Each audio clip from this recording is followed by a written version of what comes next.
ஒரே மாதிரி பொரியல் செய்யாமல் ஒரு டைம் இந்த பீன்ஸ் பருப்பு ட்ரை பண்ணி பாருங்கள். காரக்குழம்பு, வத்த குழம்பு, சாம்பாருக்கெலாம் சூப்பர் காம்பினேஷனாக இருக்கும். அதுக்கு ஃபஸ்ட்டு 1/4 கப் கடலைப்பருப்பு கூட ஒரு 3 டேபிள் ஸ்பூன் துவரம் பருப்பு சேர்த்துட்டு 2 மணி நேரம் ஊற வச்சுட்டு தண்ணி இல்லாமல் வடித்து மிக்ஸி ஜாருக்கு மாற்றிக்கோங்க. இது கூடவே ஒரு 4 காஞ்ச மிளகா, தேவையான உப்பு, 1/4 டீஸ்பூன் மஞ்சள் தூள், 1/4 டீஸ்பூன் சீரகம் சேர்த்துட்டு கொரகொரப்பாக அரைச்சிக்கோங்க.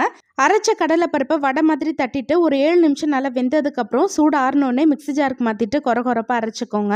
அடுத்து ஒரு பேனில் 3 டேபிள் ஸ்பூன் எண்ணெய், கொஞ்சமாக கடுகு, கொஞ்சமாக சீரகம், ஒரு 4 காஞ்ச மிளகா, கொஞ்சமாக கருவேப்பிலை, பொடியாக கட் பண்ண ஒரு பெரிய வெங்காயம் சேர்த்துட்டு நல்லா வதக்கி விட்டுக்கலாம். இந்த பருப்பு உசிலிக்கு இன்னும் எக்ஸ்ட்ரா ஃப்ளேவர் கொடுக்கறதுக்கு டீ பெருங்காயம் ஒரு 1/2 டீஸ்பூன் சேர்த்துட்டு நல்லா வதக்கி விட்டுக்கோங்க. அடுத்து இதில் கட் பண்ண 1/4 கிலோ பீன்ஸ், தேவையான உப்பு, கொஞ்சமாக மட்டும் தண்ணி சேர்த்துட்டு ஒரு 5 நிமிஷத்துக்கு பீன்ஸ் நல்லா வேக விட்டுருங்க. பீன்ஸ் நல்லா வெந்ததுக்கப்புறம் பவுடர் பண்ண கடலைப்பருப்பு, துருவின தேங்காய், பொடியாக கட் பண்ண கொத்தமல்லி சேர்த்துட்டு நல்லா கலந்துட்டிங்கன்னா டேஸ்டியான பீன்ஸ்